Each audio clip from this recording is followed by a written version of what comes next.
Morning, everybody. I'm going to give it a couple seconds here. Let everybody come join us. Hi, everybody. I'm going to give it a couple seconds here. Let everybody come join us. Hopefully the cat won't join me on this one. I think the last one the cat did. So fingers crossed. Let's go smoothly. But I just want to go live real quick, kind of discuss some of the things we're seeing, market statistics, and some big federal news has happened recently. Kind of want to discuss through that, give some congratulations that are in order, all that fun stuff. So I'm just going to give a couple more seconds before I really start rolling into this information, and then we can get rocking and rolling. Give me a second too. I just want to make sure that all of my settings are on here good. I'm gonna have to play with some of this because my interface has changed recently, so I want to make sure that I can really utilize all of the features. So bear with me a little bit today while I'm just kind of rolling through these. Looks like I can do all sorts of fun stuff now. Look at that. I can actually make polls and things like that while we were talking. I will play with that later. All right, let's go ahead and jump in. I do have the stats sitting right next to me. That's why I keep looking over to my side. Want to make sure I'm throwing out lots of numbers here for you guys, and I want to make sure that I am not just shooting from the hip. So I'll make sure I wrote them down. July, today is the 31st of July. I'm sure everybody knows that at this point. It is early in the morning in LA, and so there will be some changes to these numbers, right? I'm pulling these numbers effective, the last 30 minutes or so. We will see closings happen today. It's the final Friday of the month, and a Friday. So, as I've said 15,000 times at this point. So, some of these numbers will change. People will go into escrow today. People will close today. But this will give you a pretty good general idea, right? It's not going to be thousands of people changing their statuses. So, as of this morning, there are 1,666 houses on market in the San Fernando Valley. I did include Burbank in there. I think I cut off most of Glendale. Calabasas is included. Simi is not. So really that kind of core valley area. 1,660 homes on market. We had 1,660 homes on market that listed this month. So we are literally like rolling with what we've listed this month. Of those numbers, for pending houses, we have had 1,457 new escrows. So those are going very, very quickly. We are not keeping houses, or they're not sticking around very long. And then we closed 1,088 homes in July. That number is up from June. We did not close that many in June. It is looking like I did not write down. Oh, I did. 871 houses closed in June and just shy of 1,100 in July. So we are picking up going into the summer. This isn't really a big surprise. The ones that are closing in July are typically ones that have been accepted offers in June because it takes about 30 days to close a home. Those numbers are starting to run a little bit longer right now. A lot of lenders are getting very bogged down in refis, and they're also getting bogged down in the new escrows because of how much pent-up demand there is right now. So closing times are running a little bit longer, but we're probably seeing a lot of those escrows that close, a lot of those 1,088 will have come from June escrows. And then the ones that are currently in escrow will close next month and so forth. So you can see that it's starting to ramp up a little bit coming out of COVID. We are ramping up. We are down year over year compared to last year's closings for July. And last July we closed 1,232. So it was about 150-ish difference from last year. Still really strong considering everything going out there. We're not having open houses and so forth. We are all sheltering in place, and as such, you would think that that number would be a bigger gap. But really, the market is staying insanely strong because low inventory, high buyer demand, interest rates are super, super, super low. think I closed one last week for under 3% interest, which is insane. So you can get in the twos at this point. That's crazy. These are historically crazy low numbers, and people are wanting to take advantage of that. So we are still seeing a lot of buyer demand, and buyers are serious, man. They are serious. I had a buyer just a couple of weeks ago who is going to be one of my congratulations because they're now in escrow. But they were outbid. We were $30,000 over asking.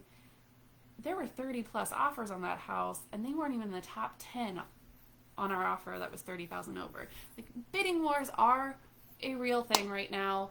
So sellers who are considering buying their or selling their house, definitely now is a really strong seller's market. And buyers, like, stay strong out there because those interest rates are worth continuing to hunt and look for. You know, make sure you make your offers very strong, but it's definitely worth getting out there right now because there is really historic lows on those interest rates. I want to talk a little bit about, I'm going to spend some extra time talking about median prices because I'm seeing some really interesting things there, right? So our median sales price in the San Fernando Valley was $765,000. And our average sales price was just over a mil, $1,010,935. That's huge. That's huge, guys. The difference, maybe I should also explain the difference between median and average. So an average is where you take all 1,088 houses, you add up all their numbers, you divide by the 1,088, which is the number of homes that you added up, and that gives you an average of what it is. So that total is 1,010,000. A median price is going to be where if you take 1,088 homes and you cut it in half, right down the middle, which would be 544, what that price in the middle is, because you've got half that are going to be lower and half that are going to be higher. That price is 765,000. So we saw closing, half of the homes were above 765,000, half were below. Those numbers are extraordinary.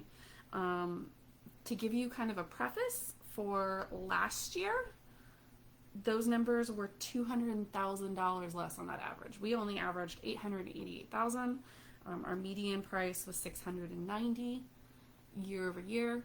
In January, our average was 875,000, so less than last July, which is typical because there's a little bit less going on through the holiday season. So January's numbers are going to reflect all those December escrows. And their median price was 695. So we have come up $200,000 in average sales price over the last year and even almost the last 6-ish months. So I find that number really interesting. And one of the reasons why I do is because it kind of is telling me, or the way I'm kind of interpreting that data, is that the lower price points aren't coming on the market as much as the higher price points are, or aren't selling as much as the higher price points are, because there's no inventory there, right? We've had less inventory in the lower price points. Those are the ones that are being snapped up super fast. So it's not that they're not selling, because they are most definitely selling quickly. It's that they're just not coming on market. So if you have a home under the median price of $765,000, like, now is your time, because there's just not a lot of inventory there. I ran because I wanted to kind of get a better idea of those two massive differences. So I looked at single family homes and I looked at condos, and last July, we closed more houses, as we discussed. We had 932 single-family homes close at a median of 750. This past month, we had 833 close, so less, with a median of 870. So 100 houses closed less, but with a $130,000 median sales price difference. Condos. We had 253 condos close this month. We had 298 close last time. That price is also up. 520,000 was our average there, and 492 from previous year. So those came up 30,000. All those numbers are higher, and I find that fascinating. We're the current original sales price to original list price to what they sold at is running just over 100%. It was like 100.01. So 100% and 32 days on market. So really, really, really interesting. I think we've got everything's just shifted up and we don't have a ton of it. So it's one reason that's pushing it up. All right, some congratulations are in order. I want to make sure that I give congratulations for last month. We had Michaela and Steve closed on their Encina place, so I want to make sure I give them an extra congratulations on their new home. We have in escrow Claudia and Caesar. They are super, I'm so excited for them. And I'm super proud of this one because like I said, we've been having a lot of bidding wars and we were able to find this house off market for them and get them into escrow to avoid the bidding war. It's just, and it's like the perfect house for them. So could not be more happy for them, and I'm really wishing them well. We're still in inspections, so really wishing them well on that project. The news coming out of HUD. I really want to talk about this. I don't actually know what it's going to mean yet. It's still a working news story, but I feel like it's really important. We see things happen on the micro level, but a lot of things that happen on the macro level, on the national level, impact us, right? And so CAR, California Association of Realtors, loves to keep us updated. Thank goodness. Thank you very much, CAR Associates. And so they have notified us that part of fair housing is changing. And that's really impactful for everybody. So what we're talking about is the Fair Housing Act of 1968. Most people have a very generalized understanding of what that is, but most people understand that it is prevents discrimination. The subsects of discrimination are race, religion, national origin, sex, handicap, familial status. Some states have other ones like sexual orientation, which California I believe does. And there have been, that was originally done in 1968, but in 2015 there was a law that went into place that kind of expanded on that. It was called the Affirmatively Furthering Fair Housing Law.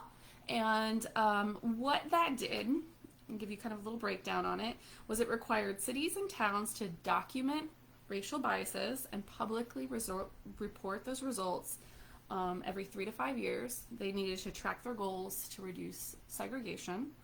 And in order to do so, they would, or when they did so, they would receive the funding. Part of this was analyzing housing occupancy by race, disability, familial status, economic status, English proficiency, and others. They analyzed those factors that cause barriers, and then they would formulate remedy plans. So it was a lot of figuring out which neighborhoods may struggle more than others in terms of diversity, in terms of having the same amount of privileges, and helping figure out like where those neighborhoods are and what can be done to help even the playing field, right? So that is going away.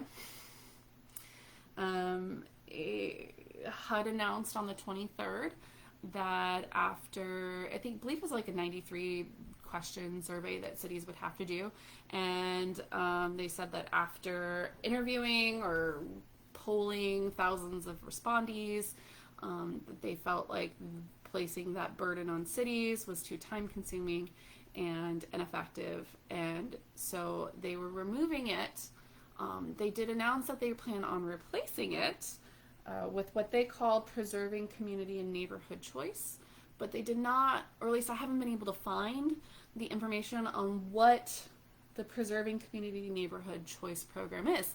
So this is a working news story. It's a little surprising that it happens during a Black Lives Matters national movement. That anything in terms of fair housing is being changed. But it is. So I don't really know what that means yet. I'd love to hear what your thoughts are on what it'll mean and what it'll do. Feel free to comment, and also don't forget to like this page so we can stay up to date together. I will be sure to fill you guys in as I know more. We may not see those changes for anytime soon, but I'm sure that they will have impact for decades to come. So see what that means.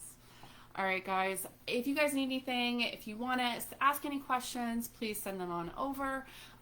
Love to be able to address what people are feeling, either both in the moment or privately, or we can even address them on the next video. If you've got any suggestions on topics, feel free to ask. If you have any questions about your specific home or your specific neighborhood, we can run those specific numbers. I ran for all of the San Fernando Valley, and it will change by location, right? Northridge is not going to be the same as Woodland Hills, and it's not going to be the same as North Hollywood or Burbank or Pacoima, or they're all different. So if you would like information for your specific spot, let me know. We will get that ran. And in the meantime, I guess just have a great weekend. I will talk to you guys soon. Thanks, guys.